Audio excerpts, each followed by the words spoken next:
পরের বাক্যে তিনি বলেন, কেউ যদি মন্দ পথের দাওয়াত দেয়, মন্দ কথা বলে, মন্দ কাজ করে, সেই কাজ যত মানুষ করবে, সবাই মিলে যত পাপ করবে, এই লোক সমস্ত পাপের একাই হকদার হবে। এ কথা রাসূল সাল্লাল্লাহু আলাইহি সাল্লাম বলেন। টিভিটা আপনার টাকা দিয়ে আপনি বাড়িতে টিভি কিনে চালু করেছেন, আপনার ছেলে দেখে, আপনার মেয়ে দেখে, আপনার স্ত্রী দেখে, আপনার বউ দেখে, আপনার ভাতিজা দেখে, আপনার ভাতিজে দেখে, যত মানুষ দেখে, এতে যত পাপ হয় সমস্ত পাপের সমপরিমাণ পাপ আপনার হয়। আপনি যদি মারা যান তাহলে আপনার পাপ এই কবরে চালু থাকবে। এই পাপ হলো সাদকা জারিয়া পাপ। সেটা দোকান হোক, সেটা সিনেমা হোক, সেটা যাত্রা হোক, সেটা টিভি হোক, প্রত্যেক যেটা পাপের পথ আপনি চালু করবেন, ওই পাপ যতদিন থাকবে, যত মানুষ তাতে অংশগ্রহণ করবে, ওরা সবাই মিলে যত পাপ অর্জন করবে, আপনার একাই তত হবে। এ কথা রাসূল সাল্লাল্লাহু আলাইহি সাল্লাম বলেন।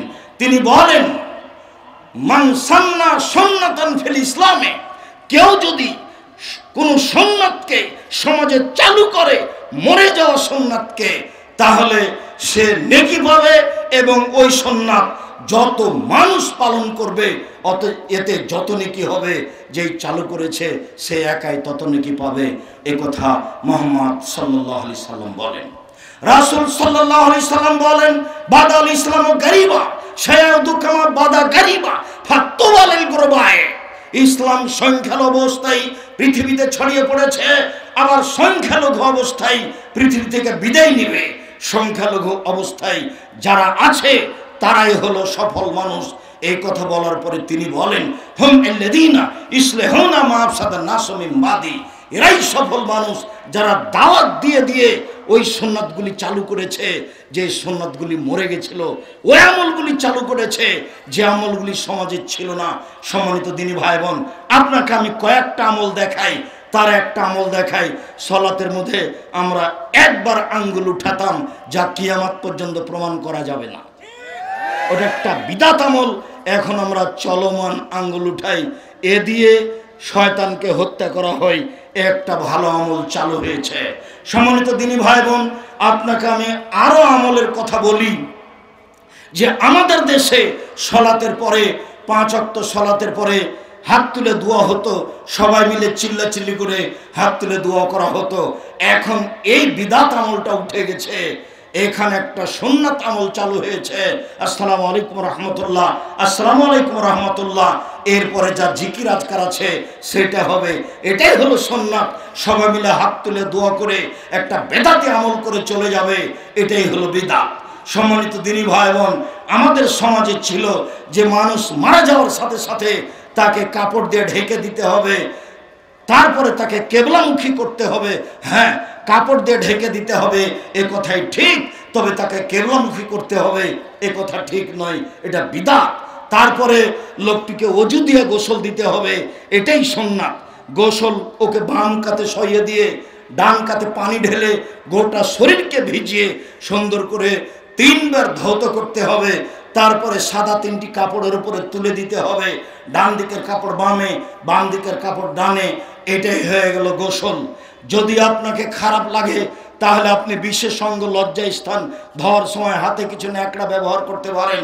যদি খারাপ না লাগে কোনো সমস্যা নেই, সাথে সাথে পেট চেপে পেশাব পায়খানা বের করতে হবে, এটা হলো বিদআত। সাথে সাথে তাকে উঠাতে হবে, বসাতে হবে, এটা হলো বিদআত। সাথে সাথে গোসল দেওয়ার পূর্বে তার গোপ ছোট করতে হবে, এটা বিদআত। সাথে সাথে গোসল দেওয়ার পূর্বে তার নিচের লুম পরিষ্কার করতে হবে, এটা বিদআত। সাথে সাথে গোসল দেওয়ার পূর্বে তার নখ ছোট করতে হবে, এটা বিদআত। শ্বাস বন্ধ হয়ে গেছে, সব কাজ বন্ধ হয়ে গেছে, আর কোনোটা চালু নেই। শ্বাস চলে যাওয়ার পূর্বে এগুলি সুন্নাত ছিল, এগুলি করা জরুরি ছিল, এখন না। এখন শুধুমাত্র ওযু দিয়ে গোসল দিতে হবে। আমরা মানুষকে বলে আসছি এইভাবেই কত সুন্নাত সমাজে বেদাত হিসেবে ছিল, সেগুলো উঠিয়ে দিয়ে সুন্নাত চালু করার প্রাণপণে চেষ্টা করছি। লাশকে সামনে রেখে কোনো বক্তব্য চলবে না, শুধুমাত্র ঋণের কথা বলা হবে। এমপি মন্ত্রী কারো বক্তব্য এখানে চলবে না, শুধুমাত্র ঋণের কথা বলে জানাজা পড়াতে হবে, এটাই সুন্নাত। সাথে সাথে লাশটাকে নিয়ে যাওয়ার সময় আগে মাথা পিছে পা নইলে বেদাত হবে, এগুলো কথা নয়। যেটা সুবিধা হবে সেটা নিয়ে যাবে। ঘাড় পরিবর্তন করতে হবে, এটা বিদাত। প্রয়োজনে 10 বার কাঁধ পরিবর্তন করব, এটাই সুন্নাত। নিয়ে যেতে যেতে 3 বার নামাতে হবে, এটাই বিদাত। প্রয়োজনে 10 বার নামাবো, এটাই সুন্নাত। ওখানে লাশটা না রাখা পর্যন্ত কেউ বসতে পাবো না, এটাই বিদাত। যে যখন গেছে সে তখন বসবে, এটাই সুন্নাত। লাশটাকে রাখার সময় দোয়া পড়তে হবে, এরপরে তাকে পুরো ডান কাতে রাখতে হবে, অলের সাথে লাগিয়ে দিয়ে। আগে শুধুমাত্র মুখটা কেবলার দিকে করার ব্যবস্থা ছিল, মনে করতে এটাই সুন্নাত। এটা সুন্নাত নয়, এটাই বেদাত। শুধুমাত্র মুখটা কেন, গোটা শরীরটাকে কেবলার দিকে করতে হবে, এটাই সুন্নাত। হাতটা বুকের উপরে বেঁধে নামাজি দেখা হতো, এটা নয়, বরং হাতটা পাশে থাকবে, এটাই সুন্নাত। সম্মানিত দিনী ভাই বোন, এলাকার লোক অনেক উপস্থিত হয়েছে, এক ডালি মাটি নিয়ে সবার হাতে ছয়া নিতে হবে, এটাই হলো বিদআত। যারা মানুষ উপস্থিত হয়েছে তারাই মাটি দিবে, যারা উপস্থিত হয়নি দিবে না। যারা উপস্থিত হয়েছে মাটি বেশি হয়ে গেছে, এমনি ঘুরে যাবে, তারা ডবল নেকি পেয়ে যাবে। রাসূল সাল্লাল্লাহু আলাইহি ওয়াসাল্লাম বলেছেন, জানাজায় 1 কেরাত, মাটি দেওয়া পর্যন্ত 2 কেরাত, আপনি 2 কেরাত নেকি পেয়ে যাবেন। 1 কেরাত হলো উহুদ পাহাড়ের সমান। সম্মানিত দিনী ভাই বোন, এরপরে মাটি দিয়ে চলে যাবেন, দোয়া পড়ে আল্লাহুম্মা মাগফির লাহু ওয়া সাব্বিতহু, সুন্নাত। এখন আপনি সবাই মিলে হাত তুলে দোয়া করবেন, এটা হলো বিদআত। আপনি এখানে খেজুর ডাল পুঁতে দিবেন, এটা হলো বিদআত। খেজুর ডাল পুঁতে দিবেন না, এমনি রেখে দিবেন, এটা হলো সুন্নাত। কুকুরকে ঠেকানোর জন্য, সিরগালকে ঠেকানোর জন্য অন্য কিছু করতে পারেন, সেটা ভিন্ন কথা।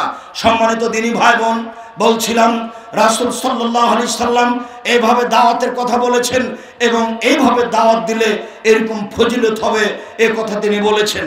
আর একটু আপনাকে অবগত করাই, পৃথিবীতে যারা দাওয়াত দিতে অলসতা করে, পৃথিবীতে যারা দাওয়াত দিতে অলসতা করে, আচ্ছা যাক পরে বলবো, আচ্ছা যাক কোনোদিন বলবো, আচ্ছা বললেই কি আর না বললেই কি, এইভাবে থাকে যারা, যারা ধ্বংস হচ্ছে, এরাও সেভাবে ধ্বংস হয়ে যাবে।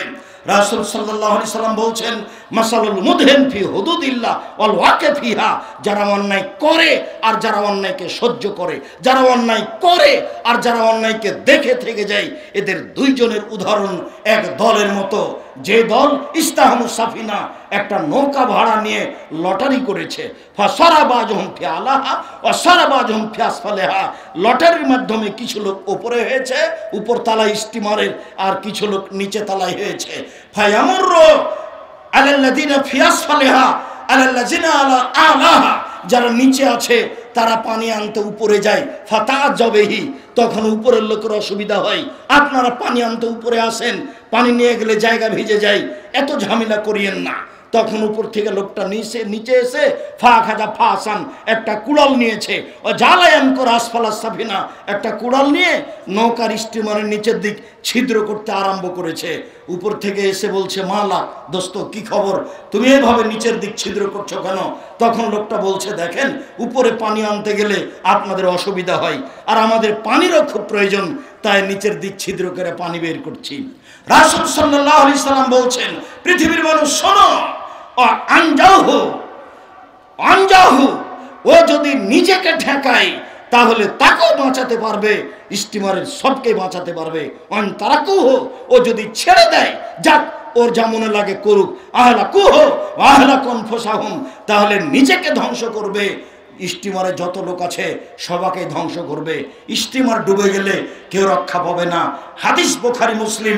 সম্মানিত দিনী ভাই বোন, আপনার চোখের সামনে পাপ হচ্ছে, হোক আপনি এভাবে দিন কাটাচ্ছেন, ছেলে আপনার চোখের সামনে 2 কানে ইয়ারফোন লাগিয়ে ইন্ডিয়ার গান চালাচ্ছে, মেয়ে আপনার নগ্ন পোশাকে স্কুল কলেজে যাচ্ছে, আপনি বেশ সুন্দর তাকে টাকা পয়সা দিচ্ছেন, কোনো সমস্যা হচ্ছে না। কোনো বাপ আবার মেয়েকে ঢাকা বিশ্ববিদ্যালয়ে ভর্তি করে দিয়ে 3 চিলেই চলে যাচ্ছে লন্ডন, ওখানে বাপে তাসবিহ টিপে ধর্মের নামে, এখানে মেয়ে তাসবিহ টিপে প্রেমের নামে। এইভাবে কি সংসার চলবে? এইভাবে কি শরীয়ত চলে? এইভাবে নৌকা ডুবে গেলে সবাই যেমন হারিয়ে যাচ্ছে, এই বাপ এই মেয়ে কেউ টিকতে পারবে না, সবাই বিচারের মাঠে হারিয়ে যাবে। তাই তো রাসূল সাল্লাল্লাহু আলাইহি ওয়াসাল্লাম বলছেন, 3 শ্রেণীর মানুষ জাহান্নামে যাবেই, 3 শ্রেণীর মানুষ জাহান্নামে যাবে। 1, মদনুল খামর, যারা নিয়মিত বিড়ি তামাক জর্দা সিগারেট গুল খায় তারা জাহান্নামে যাবে। 2 ওর রাজরাত মিনান নিসায়ে, পুরুষের বেশধারী নারী যারা পুরুষের জুতা স্যান্ডেল পরে, যারা পুরুষের শার্ট প্যান্ট পরে, যারা পুরুষের পোশাক পরে তারা জাহান্নামে যাবে। যারা গেঞ্জি গায়ে দিয়ে চলে, নগ্ন পোশাকে চলে, তারা জাহান্নামে যাবে। 3 আপনি দায়ুস আল্লাযী কিরফি আলাল খাওয়াসা, যে তার বাড়িতে বেহায়াইর সুযোগ দিয়েছে। সুযোগ্য পিতা, ক্ষমতা আছে আপনার, টাকা আছে আপনার, দখল আছে আপনার, বাড়ি আপনার, ঘর আপনার, মেয়ের পোশাক পাতি আপনার, মেয়ের টাকা পয়সা সবকিছু আপনার। আপনার চোখের সামনে মেয়ে নগ্ন পোশাক পরে, চোখে মুখে আসকারা মাস্কারা লাগিয়ে, এ নখে নেল পালিশ দিয়ে এইভাবে নগ্ন পোশাকে রাস্তাঘাটে ঘুরবে, স্কুল কলেজে চলে যাবে, আর আপনাকে সেটা ভালো লাগবে, আপনি কিছুই বলবেন না। বিশ্বাস করেন বিচারের মাঠে টিকতে পারবেন না। নৌকা ডুবে গেলে টিকবে না যেমন কেউ, আপনিও বিচারের মাঠে টিকতে পারবেন না, আপনার নৌকা ডুবে গেছে।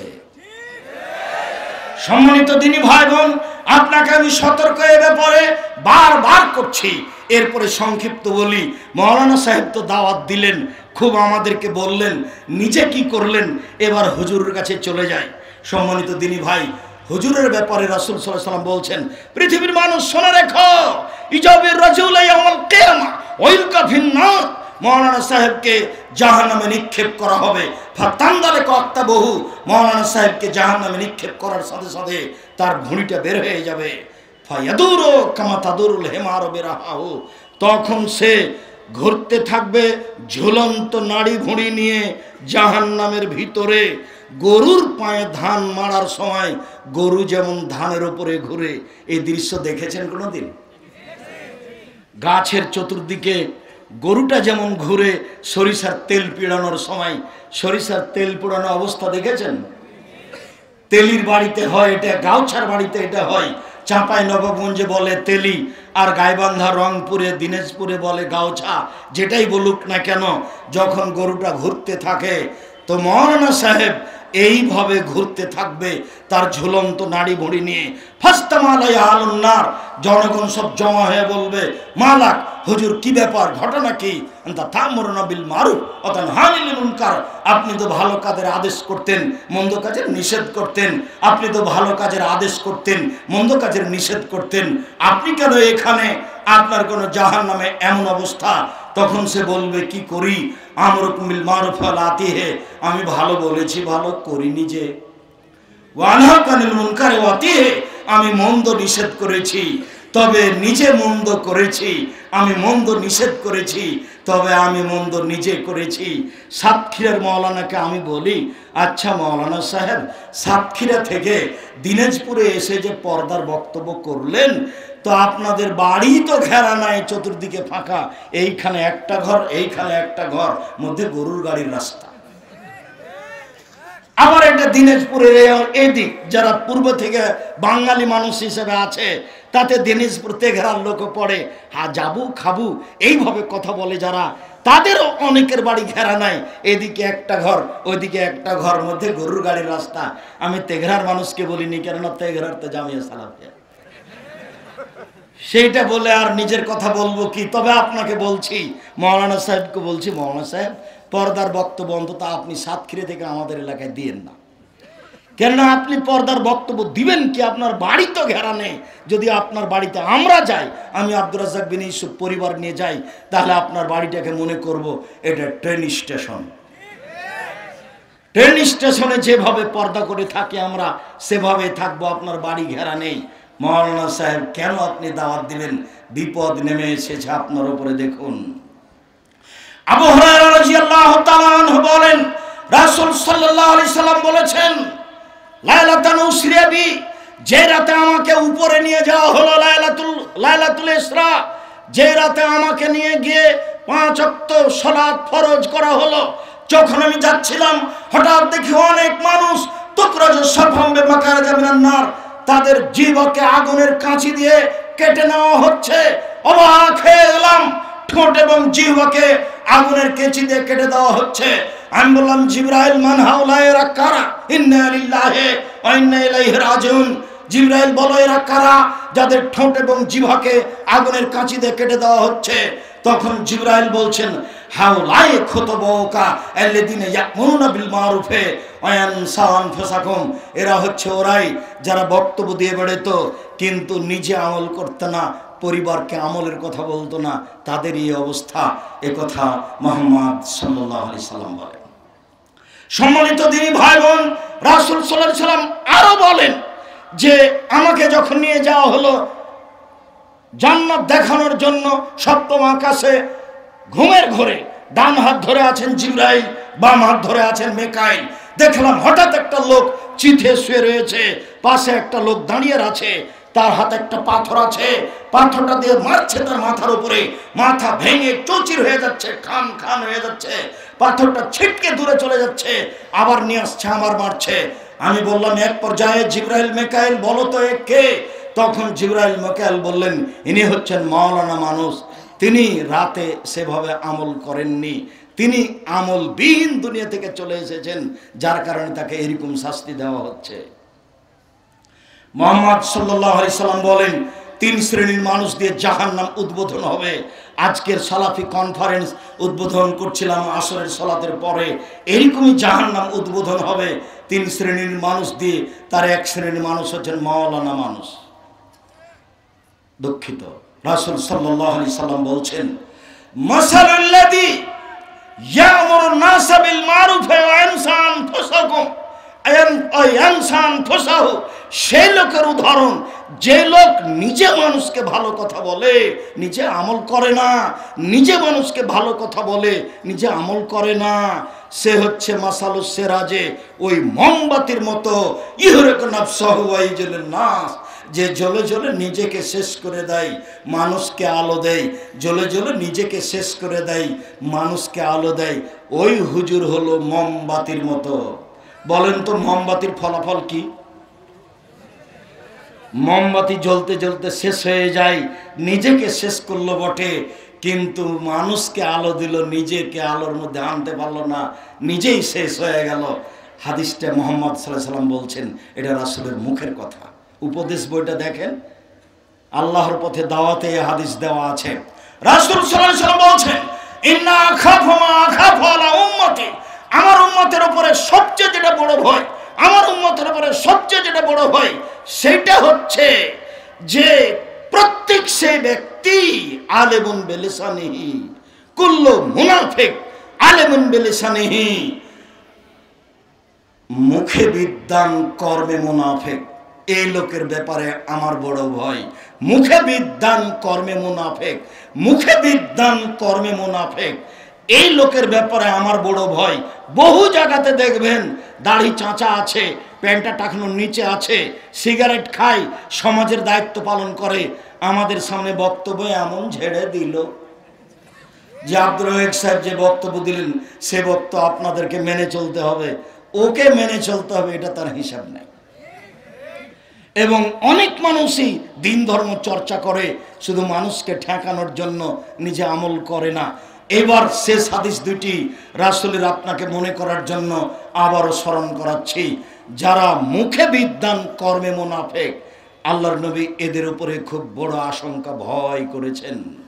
যারা মুখে বিদ্বান কর্মে মুনাফিক, যারা মুখে বিদ্বান কর্মে মুনাফিক, এদের ব্যাপারে আল্লাহ রাসূল বড় আশঙ্কা করেছেন।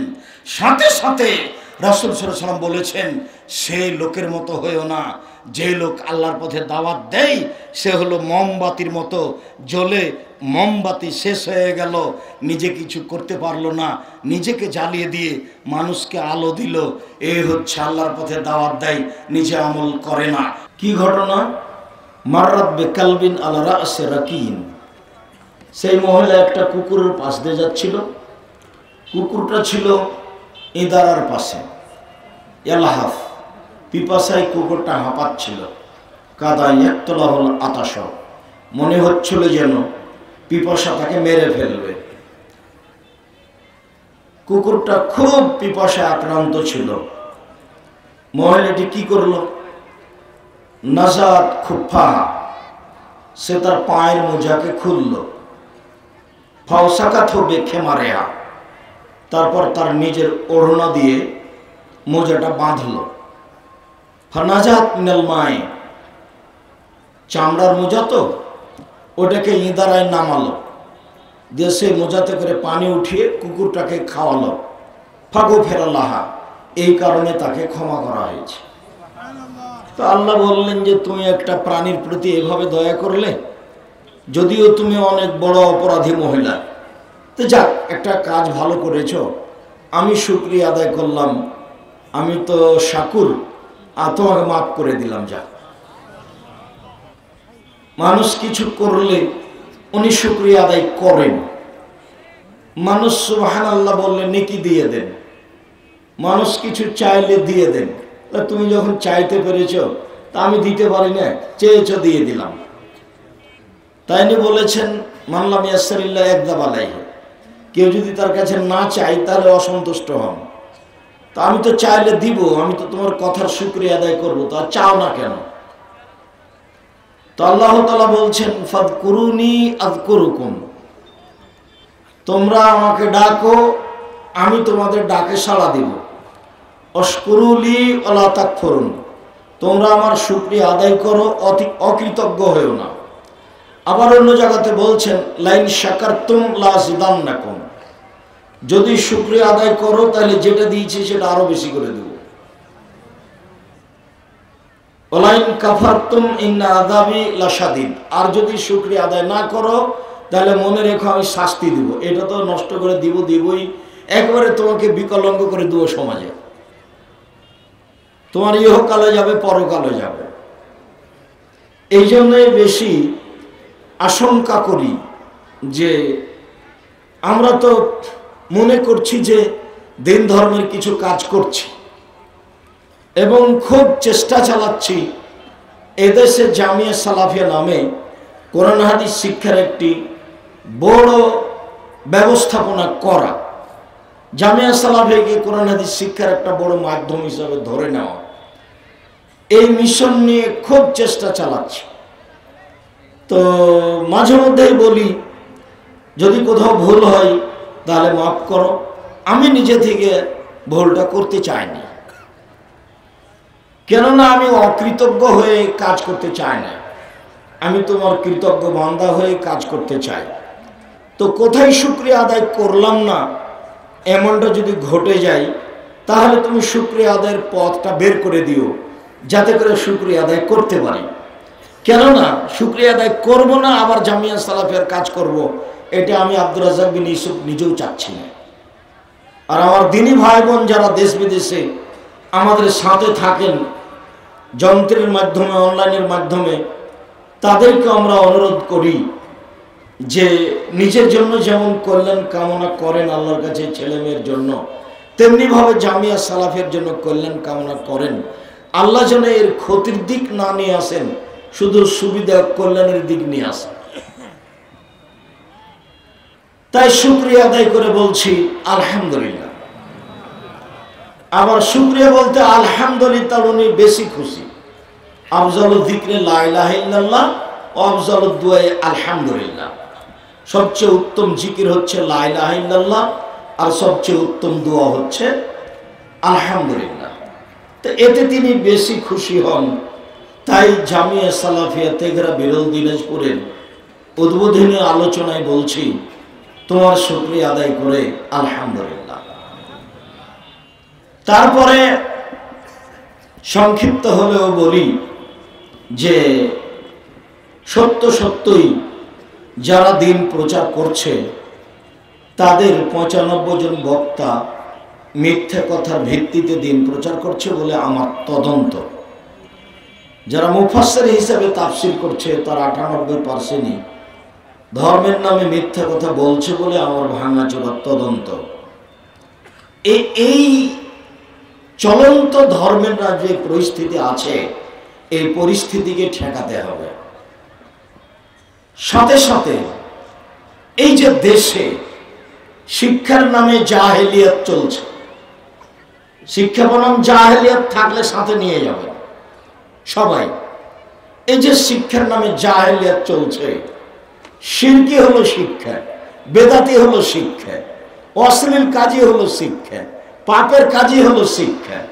তো এটা কেমন শিক্ষা? এই শিক্ষাকে তুলে ধরি মৌলিক লক্ষ্য হচ্ছে জামিয়া সালাফিয়ার মূলত শিক্ষা নিয়ে লড়ছে জামিয়া সালাফে। এদেশের বৃহত্তর জেলাগুলিতে আমরা জামিয়া সালাফে গড়তে চাই ইনশাআল্লাহ। সেসব জামিয়া সালাফের মাধ্যমেই এদেশের শিরক বিদআত উৎখাত করব, এদেশের মানুষের আকীদা আদর্শের পরিবর্তন ঘটাবো ইনশাআল্লাহ। এই লক্ষ্যেই জামিয়া সালাফিয়া, এই লক্ষ্যেই জামিয়া সালাফের সালাফি কনফারেন্স। সাথে সাথে দিন ধর্মের নামে যত বই পুস্তক আছে, বইয়ের নাম কি করলে কি হয়, কি করলে ছাই হয়, কিছুই হয় না, কি করলে কি হবে, যত কথা লেখা আছে সবই শিরক। বই একটা রাস্তাঘাট থেকে আপনি তুলে দেখেন, ফাজাইল আমল বইয়ে লেখা আছে অনেক কথার এক কথা যে আদম আলাইহিস সালাম ভারত থেকে 60,000 বার হজ করতে গেছেন সৌদি আরব। তাহলে আদম আলাইহিস সালাম যদি ভারত থেকে হজ করতে যান 60,000 বার, তাহলে বয়স 60,000 বছর। তো তাহলে কি আদম আলাইহিস সালাম আসলেই 60,000 বছর ছিলেন? এইগুলো ধর্মের নামে কথা লেখা আছে। আমি নাম মনেও নাই, নাম ভুলেও গেছি। বগুড়া নগর আলেম মাদ্রাসার একজন বক্তা বলছেন যে আব্দুল কাদের জেলানির বাড়িতে একটা ফকির ভিক্ষা চাইতে এসেছিল। তখন আব্দুল কাদের জেলানি তার মায়ের পেটে। তো যখন ওর মা ভিক্ষা দিতে গেছে তখন ফকির তার প্রতি আকৃষ্ট হয়েছে। তখন আব্দুল কাদের জেলানি পেট থেকে বের হয়ে ফকিরকে হত্যা করেছে। তা আমি এখন আমার এক সময় বললাম যে আচ্ছা, আব্দুল কাদের জেলানি যে তার মার পেট থেকে বের হয়ে আসলেন, তো এখন পেটের ভিতরে গেলেন কিভাবে? এখনো তো তার প্রসাবের সময় হয়নি, আরো কিছুদিন আছে। রাগ করে ফকিরকে হত্যা করতে উনি বের হলেন। তারপরের কথা হলো এই যে ফকির জেনা করেনি, বিবাহ করার পরে জেনা করলে তাকে হত্যা করতে হয়। তো এখন আব্দুল কাদের জেলানি যে হত্যার যোগ্য না হয়েই একটা মানুষকে হত্যা করে দিলেন, তাহলে তো আব্দুল কাদের জেলানি আর দুনিয়াতে বাঁচতে পাবেন না। কেন? উনি জন্ম নিলেই তাকে হত্যা করতে হবে। এটা হলো কেসাস, এটা হলো কোরআনের ফায়সালা। তো তাহলে বক্তা এমন বক্তব্য দিলেন যাতে আব্দুল কাদের জেলানির আর দুনিয়াতে বাঁচার সুযোগ নেই। কেমন বক্তব্য এটা? কেমনে হয়? একদিন এক বক্তা জুমার খুতবা দিচ্ছেন, বলছেন যে হাসান বাসারি একদিন কবরস্থানে গেলেন, দেখছেন রাবিয়া বাসারি যে হাসান বাসারি কি করে। তো হাসান বাসারির একটা কবর খুঁড়ে একটা মাথা বের করে ডান কানে একটা লোহার রড ঢোকালে তো বাম দিক দিয়ে বের হয়ে গেল। তখন তার মাথাটাকে উনি ভেঙে চুরে চুরমার করে ফেলে দিলেন। আর একটা মাথা কবর থেকে বের করলেন, একটা রড ডান কানে ঢোকালেন, আর বাম কান দিয়ে বের হয় না। তো টানলে চলে আসলো, ওটাকে মেরে ভেঙে চৌচুর করে দিলেন। আর একটা মাথা কবর থেকে বের করলেন, রডটা ডান কানে ঢোকালেন, আর যায় না, টান দিচ্ছে আর আসেও না। জোর করে টেনে মাথাটা আর একটা কবর খুঁড়ে পুঁতে দিলেন। এবার রাবিয়া বাসারি মহিলা মানুষ কবরস্থানের গেটে বললেন, হাসান বাসারি জি, আপনি এমন করলেন কেন? আরে শোনেন, ওই যে প্রথমে রড ঢুকিয়ে দেখলাম একবার ওই কান দিয়ে বের হয়ে গেল, টান দিলে এমনি চলে আসলো। এ বক্তব্য শুনতো, মানতো না, এক কান দিয়ে শুনতো আর এক কান দিয়ে বের করে দিত, যার কারণে আমি এটা করলাম। তারপর যে আরেকজন দেখলেন আমি রডটা ডান কান দিয়ে দিলাম, বাম কান দিয়ে বের হলো না, কিন্তু টান দিলাম আর আসলো না, টান দিলাম চলে আসলো। এটা হলো বক্তব্য, শুনতো, মনে রাখতো, কিন্তু আমল করতো না, যার কারণে টানতে চলে আসলো। পরের মাথাটা আমি ঢোকালাম, রডটা কিছু দূর গেল আর যায় না, টান দিলাম আসে না, খুব জোর করে বের করে নিয়ে আমি আর একটা কবর খুঁড়ে পুঁতে দিলাম। এই লোকটা ছিল বক্তব্য শুনতো এবং আমল করত। আচ্ছা আচ্ছা, ঠিক আছে ঠিক আছে। আচ্ছা বলেন তো, হাসান বাসারি তো মানুষ, তো ওই কবরবাসীর যে এগুলো হতো ইনি জানলেন কি করে? এটা বক্তৃতা কেমনে হয়? এই বক্তব্যগুলি ঠেকানোর জন্য মূলত আপনাদের এই জামিয়া সালাফিয়া, আপনাদের এই জামিয়া সালাফির সালাফি কনফারেন্স। আমার মনে বড় সাপ, এদেশের মাটিতে জামিয়া সালাফের নামে উন্নত মানের প্রতিষ্ঠান গড়বই ইনশাআল্লাহ। যেখানে এদেশের ছেলে মেয়ে বাংলা, ইংরেজি, আরবি উন্নত মানের শিক্ষা অর্জন করে জাতির অন্যায়ের বিরুদ্ধে লড়বে মুখে কলমে মিডিয়ে, এই বিদ্যার মাধ্যমে এদেশের মাটিতে শিরক বেদাত উৎখাত করব ইনশাআল্লাহ। এই লক্ষ্যে জীবন বাজি রেখে দিন রাত চেষ্টা চালিয়ে যাচ্ছি। অন্য ভাষী মানুষকে না বুঝাতে পারলেও পৃথিবীর প্রত্যেকটা বাঙালিকে আমি অনুরোধ জানাচ্ছি, আপনারা দিনী ভাই বোন যারা বাংলাদেশের উত্তরবঙ্গে আছেন, বাংলাদেশের প্রত্যেকটা জেলায় আছেন, যারা সারা পৃথিবীতে বাংলা ভাষায় বসবাস করছেন, তাদের কাছে আমি আব্দুর রাজ্জাক বিন ইউসুফ ভিক্ষুক হিসাবে জোরালো দাবি জানাচ্ছি, একটু আল্লাহর কাছে বলবেন, আল্লাহ তুমি জামিয়া সালাফে কবুল করো। আল্লাহ আল্লাহর কসম, আল্লাহ আল্লাহর কসম, আল্লাহ আল্লাহর কসম, আমি আব্দুর রাজ্জাক বিন ইউসুফ আপনাদের জামিয়া সালাফে থেকে এক সরিষার সম পরিমাণ সুবিধা ভোগ করার লক্ষ্যে 1 মিনিট কাটাই না, কাটাবো না। আপনাদের জামিয়া সালাফের কোনো সুবিধা আমি নিই না, আমার কাছে এরকম কোনো টাকা পয়সা নেই, কিভাবে চলছে আমি সেটাও জানি না।